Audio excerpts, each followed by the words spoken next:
ప్రభు యేసుక్రీస్తు నామములో మీ అందరికీ శుభములు. సామాన్య 29వ సోమవారము. ఆయన యందు విశ్వాసమున్న మనలను దేవునికి అంగీకార యోగ్యులో నడుచునని వ్రాయబడి ఉన్నది. మొదటి పట్టణము పునీత చిన్నప్ప గారు రోమీయులకు రాసిన లేఖ 4వ అధ్యాయము 20వ వచనము నుండి 25వ వచనం వరకు. అబ్రహాము దేవుని వాగ్దానమును అనుమానింపలేదు. దేవుని స్తుతించి తన విశ్వాసమునందు దృఢపడెను. ఏలన దేవుడు తన వాగ్దానమును నెరవేర్చగలడని అతనికి దృఢమైన నమ్మకముండెను.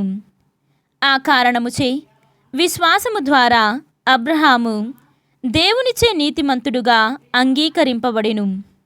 కాని అతడు నీతిమంతుడుగా అంగీకరింపబడెను అను మాటలు అతనొక్కడి కొరకు మాత్రమే వ్రాయబడలేదు.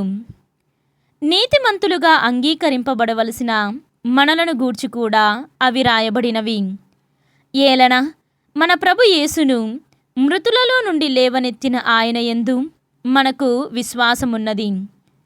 మన పాపమున ఆయన మరణమునకు అప్పగించబడెను. మనలను దేవునికి అంగీకార యోగ్యులుగా ఒనర్చుటకు ఆయన మరలా లేవనెత్తబడెను. ఇది ప్రభువు వాక్కు. సర్వేశ్వరునికి వందనములు. భక్తి కీర్తన. ప్రభువుగు ఇజ్రాయేలు దేవుడు స్తుతింపబడునుగాక. ఏలైనా ఆయన తన ప్రజలకు చేయూతనిచ్చి వారిని విముక్తులను చేసెను. ఈనాటి సువిశేషము పునీత లూకా గారు వ్రాసిన సువిశేషము 12వ అధ్యాయము 13వ వచనము నుండి 21వ వచనము వరకు. జనసమూహము నుండి ఒకడు, బోధకుడా, పిత్రార్జితమున నాకు పాలు పంచమని నా సహోదరునితో ఒక మాట చెప్పుము అనెను. అందుకు యేసు, నన్ను ఎవడు మీకు తీర్పరిగాను లేక పంపిణీదారునిగాను నియమించెను? జాగరూకత వహింపుడు, ఎట్టి లోభమునకు లోను కాకుడు. ఏలయన మానవ జీవితము సిరి సంపదల సమృద్ధిలో లేదు అని చెప్పెను. యేసు ఇంకను వారితో ఒక ఉపమానమును చెప్పెను.